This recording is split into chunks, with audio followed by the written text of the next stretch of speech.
સુરત ભૂસ્તર વિભાગનો મોટો સપાટો માંડવી નજીક તાપી નદીમાં મોડી સાંજે રેડ પડી 10 ડમ્પર સહિત 2 કરોડથી વધુનો મુદ્દામાલ જપ્ત કરવામાં આવ્યો। ગુપ્ત માહિતીના આધારે ભૂસ્તર ટીમે ગેરકાયદેસર રેતી ખનન પર દરોડા પાડ્યા। રેડ દરમિયાન રેતી માફિયાઓમાં મોટી ભાગદોડ મચી। ટીમે મોંઘા સાધનો અને વાહનો સ્થળ પર જ કબજે કર્યા।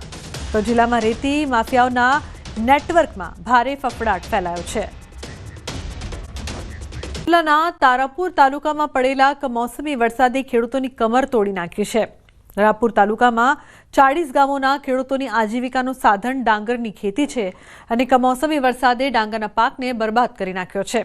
તારાપુર એપીએમસીમાં પેટલાદ, સોજિત્રા, ખંભાત, માતર, ખેડા, ધોળકા, બાવળાથી રોજના 400 જેટલા ટ્રેક્ટર સાથે ખેડૂતો ડાંગરના વેચાણ માટે આવે છે, પરંતુ આ વર્ષે ડાંગરના ભાવ નબળા હોવાનું ખેડૂતો જણાવી રહ્યા છે। તો બીજી તરફ તારાપુર એપીએમસી સરકારે હજી ટેકાના ભાવ જાહેર કર્યા નથી। આ બંને મહત્વની બાબતો વચ્ચે તારાપુર એપીએમસીમાં ખેડૂતો પીસાઈ રહ્યો છે। સરકારે હજુ ટેકાના ભાવ જાહેર કર્યા નથી અને અહીં આગળ વેપારીઓ પોતે હરાજી કરી અને મન ફાવે એ ભાવે લે છે। તો મારે સરકારને એટલું જ કહેવું કે અહીંયાથી 25-30 કિલોમીટર દૂરથી લોકો ડાંગર વેચવા આવે, એમને એક તો પૂરતા ભાવ ના મળે। 8 વાગ્યાના એ હુઈ રહ્યા ખરીદારી મસળા તારવામાં, અને અત્યારે ગઈકાલ કરતાં 100 રૂપિયા ભાવ ઓછો માગે છે। તો સરકારે જેમ બને એમ વહેલી તકે એમનો ટેકાનો ભાવ જાહેર કરવો જોઈએ। વરસાદના હિસાબે જે નુકસાન થયેલું છે એમાં જે માલો પલળેલા હોય અથવા ક્વોલિટી નબળી હોય તેના ભાવ ઓછા પડે છે, બાકી સારા માલોના ભાવ પડે છે। હાલમાં અત્યારે અહીંયા વધારે ડાંગર આવક શ્રીરામની છે। શ્રીરામમાં નીચા ભાવ 500 પડે છે અને ઉપર 640 સુધી પડે છે। સરકારશ્રીનો આ નીતિ વિષયક નિર્ણય છે। હવે એ જ્યારે સરકારશ્રી જાહેર કરશે ત્યારે થશે, પણ અત્યારે તો હાલ કારણ કે આ માવઠું થયું એના હિસાબે માલ પણ ખૂબ ખરાબ ક્વોલિટી પલળી ગયો હોય તે છતાંય મહેસાણા જિલ્લાની નર્મદા કેનાલમાં સિંચાઈનું પાણી ન છોડાતા ખેડૂતો પરેશાન થઈ રહ્યા છે। બહુચરાજી અને જોટાણા તાલુકાના ખેડૂતો ભારે હાલાકી ભોગવી રહ્યા છે। ખેડૂતોને તેમનો ઊભા પાક સુકાઈ જવાનો ભય છે। ચણા, રાયડો, એરંડા, ઘઉં સહિતના પાકને પાણી ન મળતા ખેતીમાં મોટું નુકસાન થવાની ખેડૂતોને ભીતિ છે। પાણી ન છોડાતા કેનાલો સૂકી ભટ્ટ થઈ ગઈ છે। કેનાલોમાં વૃક્ષો ઉગેલા જોવા મળ્યા। અહીંયા છોડે તો 1 કલાક બંધ થઈ જાય। એરંડા, કપાસ, ઘઉં, ચણા, તુવેર, રચકા, અન્ય પાક બધા સુકાય છે। અમારે સાહેબ પાણી આવતું નથી કેનાલમાં, અમારો પાક સુકાય છે। પાણી તો છોડવામાં એટલે વિનંતી છે। પાણી વગર ચણા છે, એરંડા છે, તુવેર છે, માલ સુકાય અમારો। તો છોટાઉદેપુર જિલ્લાના પાવી જેતપુર ગામ પાસેથી પસાર થતી ભારજ નદી ઉપરનો બ્રિજ 2 વર્ષથી તૂટી ગયેલી હાલતમાં હતો। જો કે તંત્ર દ્વારા નદીમાં જ 2 વખત ડાયવર્ઝન બનાવાયું અને બંને વાર આ ડાયવર્ઝન ધોવાઈ ગયું, જેના કારણે પ્રજાને 40 કિલોમીટરનો ચકરાવો કરવાનો વારો આવ્યો હતો, જેથી અંતે પ્રજાએ તંત્રના ભરોસે ન રહી પોતે જ ડાયવર્ઝન બનાવવાનું નક્કી કર્યું। પાવી જેતપુરની આસપાસના સરપંચો, યુવાનો અને રાહદારીઓએ સરકારની મદદ વગર નદીના પટમાં જ કાચું ડાયવર્ઝન બનાવી દીધું છે। હવે લોકોનું કહેવું છે કે જો લોકોને પડતી હાલાકીની નોંધ નહીં લેવામાં આવે તો હાઈકોર્ટમાં કાયદાકીય પ્રક્રિયા કરવામાં આવશે। પડે છે જે આ 138 વિધાનસભામાં લાગે છે, જે અત્યાર સુધી 3 વર્ષમાં 1-2 વાર જોવા નહીં આવ્યા અને નહીં કોઈ પૂછતા, અને સરકારી તંત્ર અત્યાર સુધી કોઈ અમને 1 રૂપિયાની મદદ કરી નહીં। પસાર થઈ રહી છું ત્યારે હું લોકોના પ્રશ્નો અને એમના ચહેરા ઉપર જોઈ શકું છું કે અહીંયાથી નીકળે છે તો કેટલા હેરાન થાય। તો શું તમને ત્યાં ખુરશી પર બેસીને આ લોકોનો પ્રશ્નો નથી દેખાતા? તગારો તમારો વિકાસ છે। અહીંયા મહિલાઓ જો સગર્ભા હોય તો એને છેક પાવી જેતપુર, રંગલી ચોકડી થઈને ત્યાં બોડેલી હોસ્પિટલ લઈ જવામાં આવે છે। જો પ્રશ્ન એક એવો આવે છે કે છેલ્લા ઘણા સમયથી સરકારી ડાયવર્ઝન નથી બનતું, એની પાછળના કારણો શું છે, એ કેમ કરવા માટે તૈયાર નહીં અને કેમ થતું નહીં, આ બધી વસ્તુનો જે પ્રશ્ન ખૂબ ગંભીર છે અને સરવાળે હેરાન જે થઈ રહી છે એ સમગ્ર રાજ્યના જે વડા છે આપણા માનનીય મુખ્યમંત્રી શ્રી, એમની પ્રજા હેરાન થઈ રહી છે। તો જનતા ડાયવર્ઝન બનાવ્યું, આજે પબ્લિકને મુશ્કેલીનો સામનો કરવો પડતો હતો, એના માટે જે જનતા ડાયવર્ઝન બનાવ્યું તો તંત્રએ આ વસ્તુની નોંધ લેવી જોઈએ કે આજે 6.5 કરોડ રૂપિયા આપણા જતા રહ્યા તોય આજે એનું કંઈ છે નહીં. સુરેન્દ્રનગર જિલ્લામાં કમોસમી વરસાદથી ડાંગરના પાકમાં વ્યાપક નુકસાન થયું છે. સુરેન્દ્રનગર જિલ્લામાં કમોસમી વરસાદથી મોટા પાયે ખેડૂતોને નુકસાન પહોંચ્યું છે. ત્યારે પાટડી તાલુકાના હેબતપુર ગામમાં કમોસમી વરસાદને પગલે ખેડૂતોએ વાવણી કરેલ અંદાજે 4000 વીઘા જમીનમાં ડાંગરનો પાક સંપૂર્ણ નિષ્ફળ જતા ખેડૂતોની હાલત કફોડી બની છે.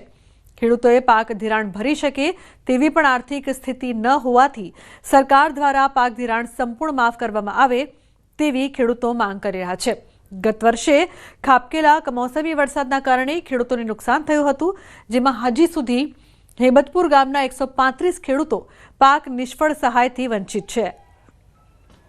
5000 વીઘાની નુકસાન છે ડાંગરીનું.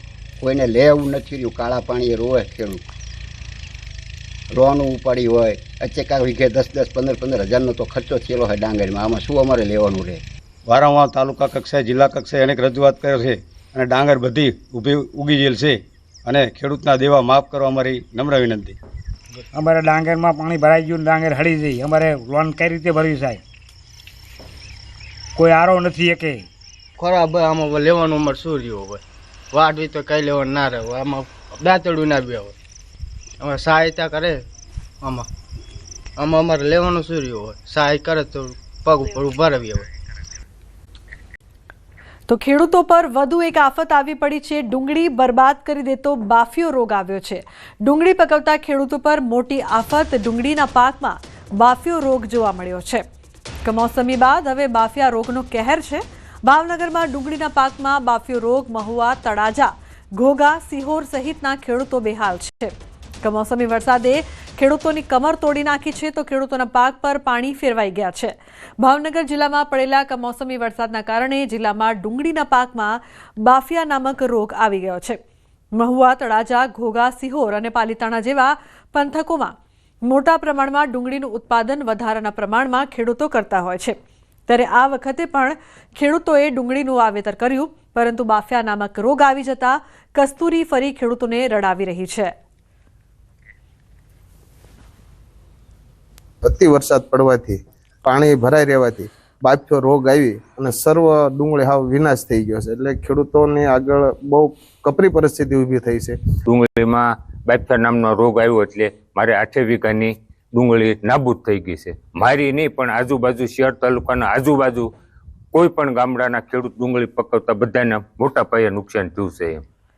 કસ્તુરી પર કમોસમી વરસાદે એવો કહેર વરસાવ્યો કે ખેડૂતોને હવે રાતા પાણીએ રોવાનો વારો આવ્યો છે. ખેડૂતોનું કહેવું છે કે 30,000 રૂપિયા જેટલો ખર્ચ કરવા છતાં પણ હવે ખેતરમાં કંઈ જ રહ્યું નથી. ખેડૂતોનું કહેવું છે કે જો આ રીતે જ કુદરતનો કહેર વરસતો રહેશે તો ખેડૂતોને બરબાદ થઈ જવાનો વારો આવશે. બાફિયા નામનો રોગ આવ્યો એટલે બધું નાશ થઈ ગયું છે. કળી અમારે 400 થી 500 રૂપિયાનો ભાવ હતો. એ ભાવની કળી અમે લાવ્યા અને વીઘે લગભગ 30,000નો ખર્ચો કર્યો છે. ઋષિ ભારતી બાપુના નિવેદનથી રાજકીય ગરમાવો જોવા મળ્યો છે. ઋષિ ભારતી બાપુનું ચોંકાવનારું નિવેદન. ઠાકોર સમાજના સંમેલનમાં અલ્પેશ ઠાકોર પર નિવેદન. અલ્પેશ ઠાકોરને ડેપ્યુટી સીએમ બનાવવા અનેક પ્રયાસો થયા. ગાંધીનગરમાં અનેક બેઠક અને સંમેલનો થયા હતા. અલ્પેશ ઠાકોર ડેપ્યુટી સીએમ ન બનતા ઘણું દુઃખ થયું. સમાજના કેટલાક લોકોએ વ્હાઇટ કોલર ગુલામી કરી છે. આપણે પોઝિશન નહીં પાવરમાં આવવું પડશે.